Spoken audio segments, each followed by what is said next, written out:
What's good, y'all? MJ here, MJ the greatest on Instagram and Twitter. Back again with yet another video for y'all. So I feel like last week's video ran a little bit long.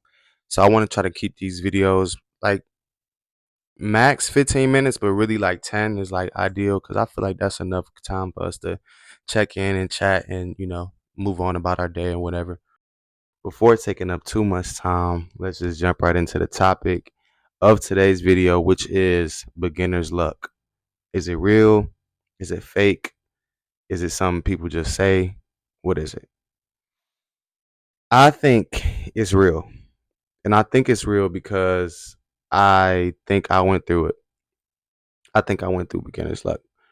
But before I even get into my how I think I went through beginner's luck, I want to just say that I don't think that beginner's luck is bad. I don't think that beginner's luck means you shouldn't be doing what you're doing. I actually think it's the opposite. I think if you start something and you just start cold cut and you go out and do something and you do it well, I think that's a sign. I think that's a sign that that's something that you can go do well in, you know what I'm saying? Whatever that is, whether it's, you know what I'm saying, making clothes, whether it's making art, whether it's making music. If your first time, if you go do something for your very first time and you do it well, I think that's a sign. I think that's a sign to keep going. That's a sign that you found something. You should look into it a little bit more. And I think the same exact thing happened for me in my business. And that's why I feel like I went through beginner's luck. But there's the other side to that. You know what I'm saying? And that's why another reason I think it was just a good topic to get into because I don't think that people talk about the other side of doing something cool or the other side of getting, I don't want to say lucky, but, you know, having a successful first run. People don't talk about that. What comes after that? Um, Expectations come after that.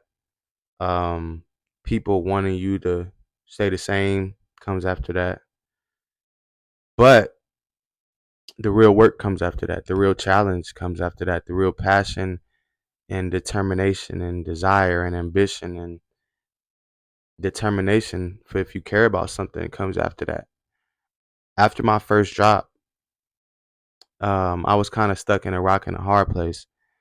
On one hand, everybody liked my brand and my designs and what I had, but on the other hand, everybody thought that that was my brand identity. So just to kind of fill you guys in, I released my first collection around Halloween time. So like late October. So my first two designs were like, I guess you could say, Halloween themed. And so when they came out and they did well, everybody kind of thought that my brand was like, this like skull and crossbones, like Pirates of the Caribbean skeleton type of, thing. And it's just like, that wasn't it. That was just a cool design that I wanted to put out. So I kind of had to, you know, make sure that everything else that I did in the future spoke for what my brand represented.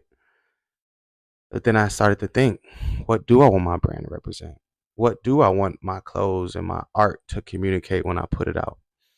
And those are some loaded questions. They could be some loaded questions and they take a lot of time to answer. So it's not just one thing you ask yourself and then the next day you've got the answer. Like these are some of those things, especially like the brand identity part.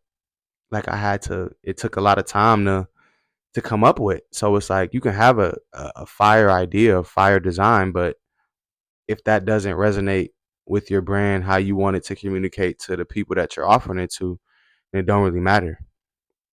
So I kind of found myself in this place for a while of just kind of like figuring out like how I wanted to present myself, how I wanted the brand to be represented and viewed in the world. And I th- I think that that process wouldn't have happened if I didn't have a beginner's luck. If my first run didn't come out and it didn't do so well and everybody didn't like it, I don't think I would have been as determined or as encouraged to keep going and to keep clawing and scratching and, digging for that solution and those answers.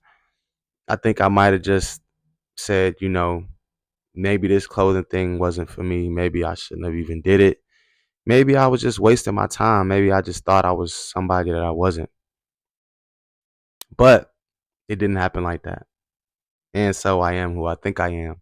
And that just goes back to my first point about how I think beginner's luck is sort of like that little nudge of just like, see, you can do this. It's like the universe telling you, like, look, you can do this good. But everything else, you gotta, you gotta put the work in.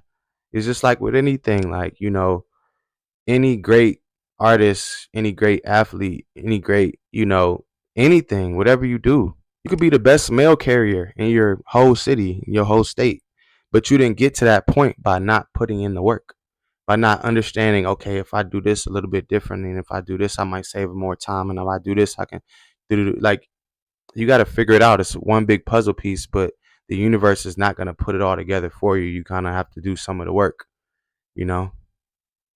So, I think that beginner's luck gets a bad rap. It gets a bad rap. And that's sort of why I wanted to go into this more, just cuz like I said, I feel like this is the side of, business and just part of going through the motions of things that people don't talk about. We can all post when we sell out a collection or when we do well, but like, who's talking about the other things that we think about as creators, as business owners, as artists on a daily basis? You know what I'm saying? Another reason why I know beginner's luck is good and not a bad thing is because when you have like beginner's luck, it means that you came into it, whatever you were going into, with a beginner's mind, with a beginner's mindset, meaning like you weren't thinking about the limitations when you started. You know what I'm saying? It's like when you pick up a basketball for the first time and you shoot it, you're not thinking about, oh, I'm going to travel or I might double dribble. You're just thinking about shooting a shot, thinking about making it. You know what I'm saying? You're not thinking about getting double teamed possibly or any, you know what I'm saying? Anything like that. Like, you're only thinking about making the shot. Nothing else matters. And having that mindset and attributing it to anything that you start out on, starting new, you know what I'm saying? You got a passion for it, you want to give it a try. Like, I think that's so important because limitations stop us from doing so much. Like, and the thing is, there'll be mental limitations. Mental limitations is what, you know, holds us back from doing a lot of the things that we want to do. We might be a little nervous or a little bit hesitant to do something because you think about what you can't do or what somebody might say, or what if you're not good at it, or what, you can't think about any of that. Just think about what it is that you're doing. If you want to paint, get a blank canvas and go paint. You want to make a song, download a beat off YouTube and make a song. Like, you know what I'm saying? You can do whatever you want. But sometimes when we have these blockages or these like roadblocks in our head, it'll stop us and slow down our progress. But you can't let that like, and it's something you got to build up. You know what I'm saying? I'm speaking from a place of experience, of course, but I know it's not just something that I can do. I think it's something that we all can do. We got to just tap in. You know what I'm saying? Tap into that place. Tap into that mindset. Um, it's beneficial. It makes you. You know what I'm saying? It makes you limitless in the sense of, you know what I'm saying? The only thing stopping you is always going to be you. The only thing stopping you is going to be you. And I think that's the part of beginner's luck that I kind of want to highlight. And I know that gets overlooked, is like that beginner's mindset that you take into it, that you take into the project, and you say, you know what? I'm not worrying about what people think. I'm not worrying about the end result. I'm not worrying about me having all the materials or having all the knowledge I need. I'm just going to do it from the standpoint of knowing what I can do. Boom, magic. And that, you know what I'm saying, magic happens. And then once you make the magic, now you got it, you here, you made it. No, that's just where the work starts. And that's just what we'll stop at today. I think that's been about 10 minutes. I think I said everything I want to say about beginner's luck. Like I said, I just think that's a topic that doesn't get talked about a lot, but something that we can be looked at as beneficial instead of something to be afraid of or something that you should shy away from. Go into things with a beginner's mindset. Try it. Might not work, but it might. Peace out, y'all. Catch y'all next week.